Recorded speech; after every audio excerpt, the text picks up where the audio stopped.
Good morning students, 8th class. कैसे हो बच्चों? पढ़ाई कैसी सर चल रही है?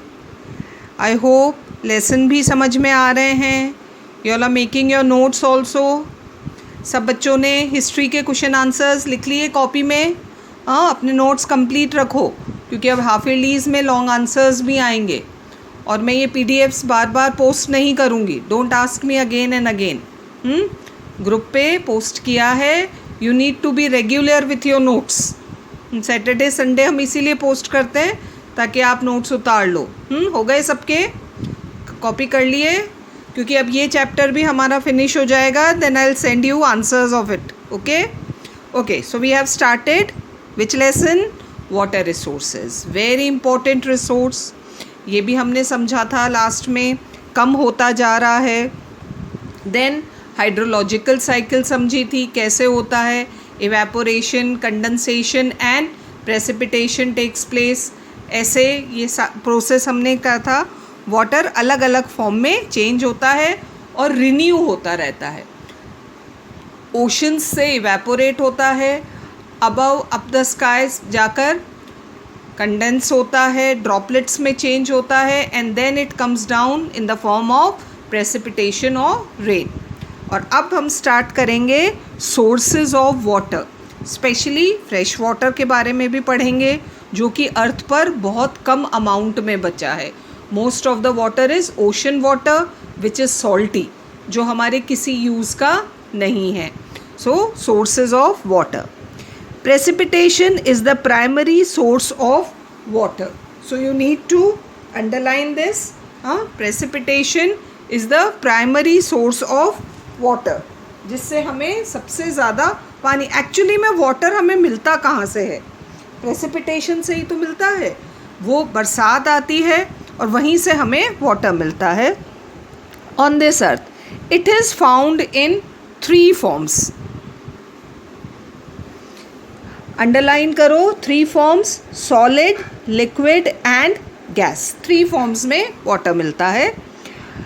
Through the hydrological process the water goes up on changing from one form और द अदर। और उस हाइड्रोलॉजिकल साइकिल में ही वाटर फॉर्म्स चेंज करता है as a result of evaporation. सबसे पहले गैशियस फॉर्म में evaporation, it takes the shape of gas, and as a result of condensation it takes the shape of rain and snow. ये दोनों forms हैं precipitation के, rain and snow. Precipitation is the shape of rain is the most useful. जो बरसात आती है rain के form में, वो हमारे सबसे ज़्यादा काम आती है।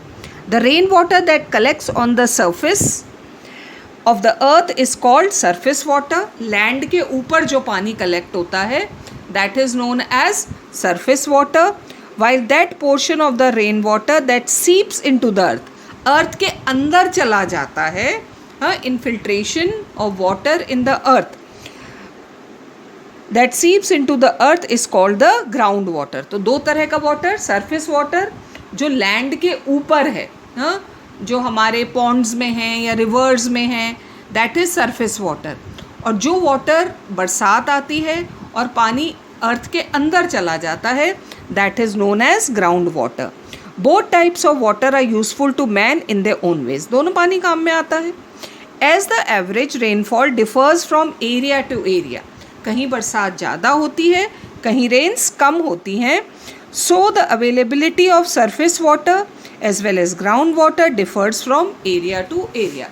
The places, the regions that receive more rainfall, more precipitation, has more surface water, more groundwater. और जिन एरियाज़ में कम होती है बरसात, वहाँ पर दोनों कम होते हैं। तो this differs from area to area. The average rainfall, underline कर लो, the average rainfall of India as a whole is about 117 centimetre in a year. ये पूरे इंडिया का एवरेज ले रहे हैं बच्चों हम। But there are areas like the Thar desert in Rajasthan which receive less than 20 centimetre. भाई 117 सेंटीमीटर तो क्या है, एवरेज है पूरे इंडिया का, लेकिन डिफ़र है। अगर हम सेपरेटली देखें तो हमारा डेजर्ट एरिया जहाँ पर 20 सेंटीमीटर से भी कम रेनफॉल होती है. While there are areas in the northern plains and coastal strips which receive rainfall more than 200 centimeters, especially eastern Ghats और western Ghats near the Arabian Sea and Bay of Bengal, वो जो areas हैं हमारे coastal areas, they receive more than 200 centimeters of rainfall. Thus the demand for water differs from area to area. तो देखो ये तो अलग अलग है. Thar desert less than 20 centimeter, coastal areas more than 200 centimeters, और on an average पूरे India में कितनी होती है? 117 centimeter. The surface water is available, देखो लैंड के ऊपर, river, tanks, Pond's and reservoirs, जहाँ हमने उन्हें इकट्ठा करके रखा है. while the ground water is available through wells and tube wells, जो हम अंडरग्राउंड निकालते हैं. with the help of canals we can use the surface water, while through the wells and tube wells we can use the ground water. तो हमने सब तरीके adopt कर रखे हैं. कैनाल्स बना रखी हैं, रिवर्स से, पॉन्ड से, रिजर्वॉयर से, डैम से कैनाल्स निकलती हैं which take surface water from one place to another, और underground water we take out from with the help of wells and tube wells. The north और हिमालयन रिवर्स, नॉर्दर्न, अब rivers हैं देखो, जो हिमालय से स्टार्ट होती हैं, बहना शुरू करती हैं माउंटेन से, they are known as Himalayan rivers. आप पेरिनियल, पेरिनियल मीन्स वो पूरा साल उनमें पानी रहता है. What is the meaning of perennial?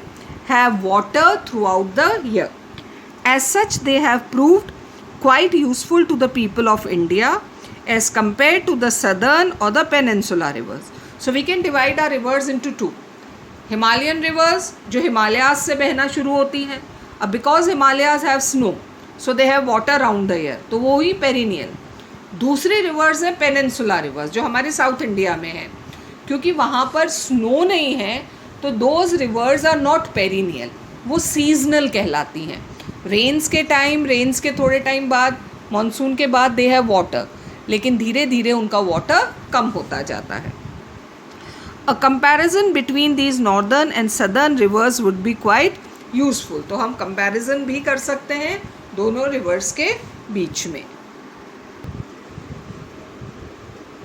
So after these various sources of water, the next topic we have is need for conservation and management of water resources. So up till now we have understood, though water is a renewable source, but we are facing a great scarcity of water. Rainfall भी देखो uneven है, कभी बहुत ज़्यादा होती है, कभी कम होती है, तो पानी की कमी होती जा रही है. पानी पोल्यूट होता जा रहा है, हमने पढ़ा था हमारी लास्ट क्लास में. So now we need to understand कि हमें अब वाटर को कंजर्व करके रखना है, बचा के रखना है, क्योंकि fresh water is very less. The amount of fresh water is very less on this earth. So now we will study the need for conservation and management of water resources. There is no denying the fact that India has sufficient rainfall. काफ़ी अच्छी बरसात होती है. If we take an average, कितना निकला था अभी average हमने पढ़ा ना, 117 centimetre in a year, and this is a good amount of rainfall that we receive. But the rainfall in our country is seasonal, only limited to few months. पूरे साल नहीं होती है, it's limited to few months. It's not evenly distributed. दूसरी कमी क्या है, पूरे इंडिया में बराबर रेनफॉल नहीं होती है. Thar desert less than 20 centimeter, northern plains and coastal areas more than 200 centimeter. तो देखो कितना डिफरेंस है, तो इवनली डिस्ट्रीब्यूटेड भी नहीं है. Rainfall varies not only from place to place but also at the same place from year to year. Last year we had a lot of rainfall, remember children, and this year no rains. तो सिर्फ place to place ही differ नहीं करती है, year to year भी differ करती है. कुछ रीजन्स तो इंडिया के ऐसे हैं which receive rainfall, heavy rainfall every year, they face floods. लेकिन बहुत सारे रीजन्स इंडिया के ऐसे हैं, sometimes they have good rainfall and sometimes they have less amount of rainfall. Rivers are flooded in regions of heavy rainfall, है ना. अभी many regions of India are facing severe rainfall. अभी कुछ दिन पहले तक हमने न्यूज़ देखा so much rainfall, floods going around and cause a huge loss of life and property. और इससे कितना नुकसान होता है, लोग बह जाते हैं बाढ़ में, हमारी ना क्रॉप्स ख़राब हो जाते हैं, property destruction takes place. On the other hand, there is a lack of irrigation water in areas of deficient rainfall. And same time, when one part of India is facing floods due to heavy rainfall, ऐसा भी हो सकता है that one part of India same time पर एक दूसरा हिस्सा ऐसा है which is lacking rainfall, which is facing deficiency of water and irrigation के लिए भी पानी नहीं होता है.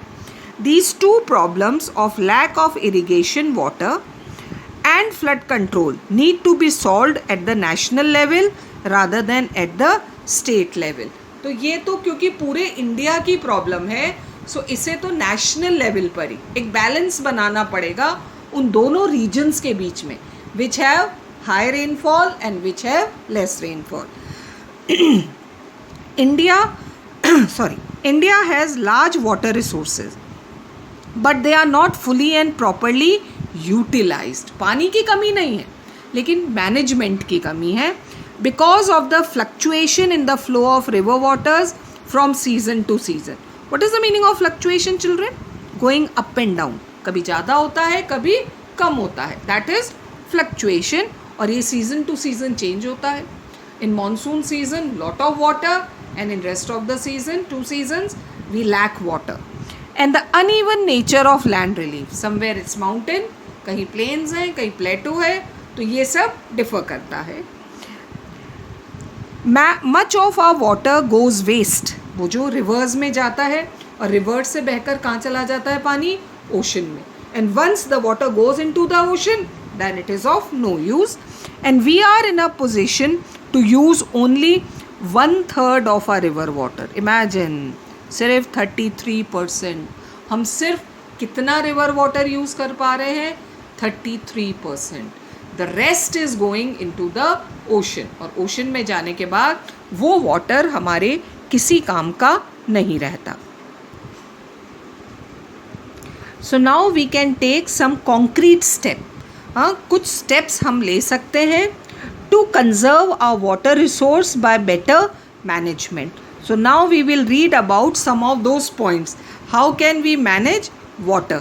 जो हमारा इतना सारा वाटर है ना, अभी हमने पढ़ा only 33% we are using, the rest is wasted.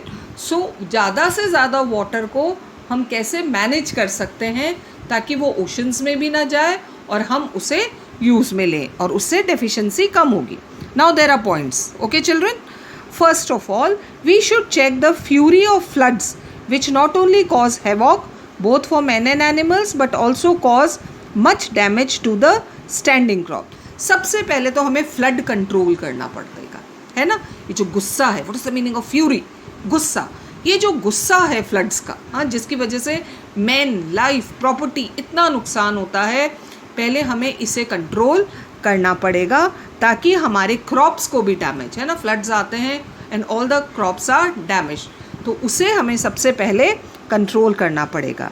To achieve the same, more and more dams should be constructed so that extra water is stored which can later on be used for irrigating the land and for increasing the food production and for banishing का मतलब गायब करना, finishing ख़त्म करना the famines. तो उस water को, वो जो फ्लड्स की फ्यूरी है, उस वाटर को कंट्रोल करने के लिए we need to construct dams. आपने देखा है बैराज, कितना सारा पानी स्टोर्ड है, that is a dam. So we need to construct dams. और डैम्स ऐसे होने चाहिए, देखो इतना सारा वाटर भी स्टोर करना अच्छी बात नहीं है. So instead of constructing such large dams, छोटे छोटे चेक डैम्स बनाने हैं रिवर्स पर, जहाँ एक small amount of water can be stored और वो water we can use later. तो वो उस वाटर को हम स्टोर करके रखेंगे और उसे ओशन में जाने से रोकेंगे. तो the first step we need to take is to construct dam. और वो water we can later use for food production, और जब बरसात नहीं हो रही है it can be used for irrigation. Second, by canals. अब इन डैम से क्या निकलेंगी? Canals. Such rivers which cause floods should be linked with other rivers. अब ऐसा भी है ना, some of the rivers have floods every year and some of the rivers don't have water also. तो कैनाल के थ्रू उस river water को transfer करें. जिस रिवर में फ्लड आ रहा है वहाँ से कैनाल कहाँ लिंक की जाए, उस रिवर तक जहाँ पानी नहीं है, और वो flood water through canals can be send into that river. हाँ, should be linked with other rivers which usually have very little water in them. Such rivers can be diverted to desert areas for irrigating the parched, dried land, and producing more food to solve the twin problems of flood and famine. हो गया ना. जिस नदी में extra पानी है due to flood, और वो फ्लड वाटर बहकर कहाँ चला जाता है, सारा ओशन में, तो उसे ओशन में जाने से रोकना है. So it's better canals should be made connecting both the river which have excessive water and the river which has less water, especially desert area, और उन canals के through water उन rivers तक पहुँचाया जाए, and then that water can be used for irrigating the land and food production. Third, the rain water is in no case be allowed to flow in the sea. sea में तो जाने नहीं देना है, क्योंकि अगर sea में गया तो खत्म. salty water किसी काम का नहीं, तो रोकना है. Such rivers should be harnessed for electricity, and such scheme should be made which link the rivers of the north to the rivers of the south. अभी हमने समझा northern rivers are perennial, they have water, और southern rivers क्या है, they dry up during winter season, और summer आते आते तो बिल्कुल dry हो जाती है. तो why not connect both the rivers? North की रिवर्स का पानी कहाँ भेजा जाए, साउथ की रिवर्स में, और उस वाटर को हम इलेक्ट्रिसिटी बनाने में भी यूज़ कर सकते हैं, so that no part of India remains water thirsty.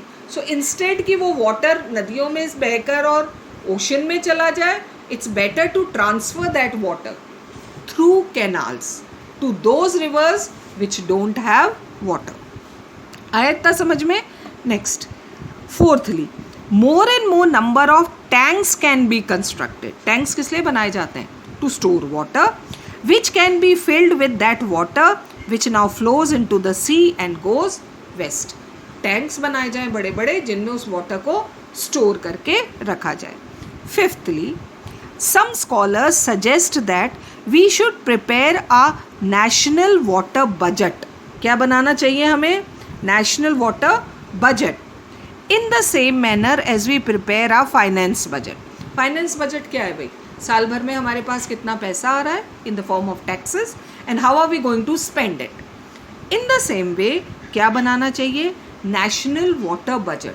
How much rainfall, how much water we are getting in 1 year, and how we need to spend it. कहाँ स्टोर करके रखना है और कब खर्च करके रखना है ना. बहुत अच्छा idea. In the financial budget for any year we plan our expenditure in accordance with our income. यही प्लान करते हैं ना हम बजट में, how much is our income and how much we are going to spend. In the same way, we can plan to utilize our water resource so that we can make use of them in a phased manner. और ऐसे ही हम water budget बनाएं, how much water we are getting and how we need to spend it. It is called the water budget. It is estimated that water resources pertaining to the river water are about 167 million hectare metres. इतना पानी इकट्ठा होता है. Of this only 66 million hectare metres are believe to be usable for irrigation.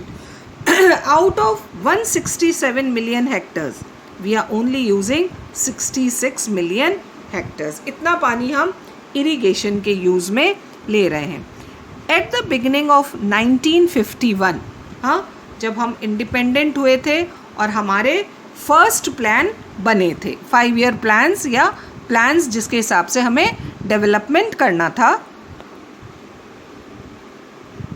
The water actually used for irrigation was, देखो उस समय जब first 5 year plan बना था तब जो हम इरिगेशन के लिए वाटर यूज़ कर रहे थे, that was 9.7 million hectare metres. It rose to 22.6 million hectares by the year 1980. और आज हमारा कितना हो गया है, 66 million hectare metres. We lack financial and technological resources. अभी भी हम बहुत पीछे हैं. हमें इतना सारा पानी मिल रहा है लेकिन हम उसका सिर्फ 33% यूज़ कर रहे हैं.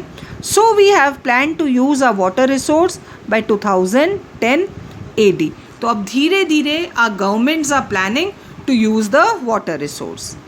इन एडिशन टू रिवर वाटर, ये तो बात हुई रिवर वाटर की, flowing water. The total resources of a ground water, अभी हमारे पास एक और सोर्स बाकी है ना, underground water, are 40 million hectare metres. वो कितना पानी मिलता है हमें?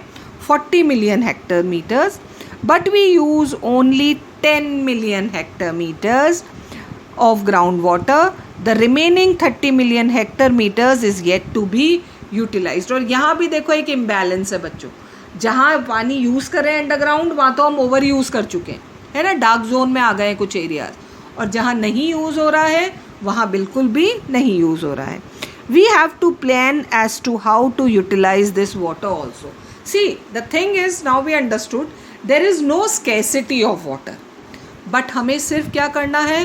We need a proper planning how to use this water. So these were the various points जो हमने समझे थे, how we need to manage our water resources. समझ में आए? और इसके लिए बहुत ज़रूरी टेक्निक जो हम अडॉप्ट करेंगे वो है rain water harvesting. That we'll start tomorrow. Till then, keep reading and revising your lessons.